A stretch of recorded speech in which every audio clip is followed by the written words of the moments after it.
يجي حتى والي فرحدين إذا فرماج هذين إنا فرحدينات فرماج هذين إذا كنا فرحدين فرماج هذين إيه حتى بفقار أكين وحيل وفاني فقار أكين وكنا وحيل وفاني فقار أكين كان وحيل وفاني وفقارة كده أنا مركوات كسر دو ضد وحاتم الدجمة دي وحاضوت من الشعب كاجي وكجعل كسر دو مركوات مرلوات مرسدحات. وحن كمد مريري أو حسن فرماجة ما مريري محمد عمر نحلي أي ما جعلانتي نا مصدق يخلق مصدق بربري هذه خير خمسة وحن محنجيها وخر عليه يا محنجيها وخر عليه أي دعينا ينخنين دل دمية تسأل يلين دل دخل تسأل ديو مدن مدحويني مقالدان ربكها يا إلهي بقى يا أنت تشوك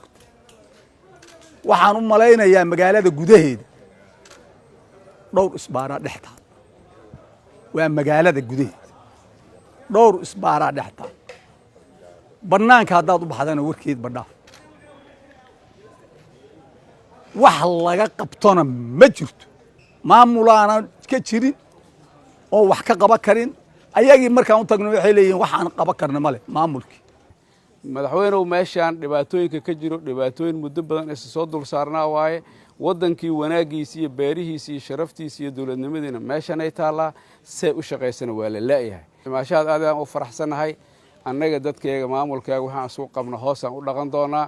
haddii aan helno dawladda dhexe wixii ku aadanaa ay qabato annagana wixii maamul ahaan nagu aadan inaan qabano dawladda dhexena ay nagula xisaabtantaan diyaar u nahay madaxweyne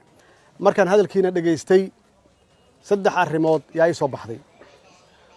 waxaa ii soo baxday dib u heshiisiin in loo baahan yahay waxaa ii soo baxday in dib u dhis loo baahan yahay magaaladan tan saddexaadna dib u xoreyn in loo baahan yahay saddexdaasna aasaas waxa u ah cadaaladda maxaa yeelay cadaaladda adaa ku nool iyada kuuma noola meel aan cadaalad lahayna ilaahay ma karaameyn ilaahayna waa u carooday dowladdaani waxay ballan qaaday inay ka shaqeynayso dib u heshiisiin dib u heshiisiintana magaaladaani ka bilaabaysaa hadduu ilaahay yidhaahdo ma maqlaysaan wiilashayda laga bilaabo maanta hadduu ilaahay yidhaahdo qofkii lagu arko isbaaro wiilashayda ma aha dowladdaani dowlad xoog ku timid ma aha waa dowlad shacab rabitaan shacab ku timid weeye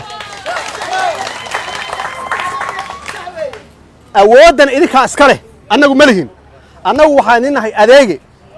ma maqlaysaan waan idin adeegnaa oo keliya waxaan idin adeegnaana waa 4 sano oo maamul walba loogu talagalay inuu joogo waa dimuqraadiyad hadduu shaqo fiican qabtana waa joogi hadduu shaqo xun qabtana idinkaa bixinaya insha Allah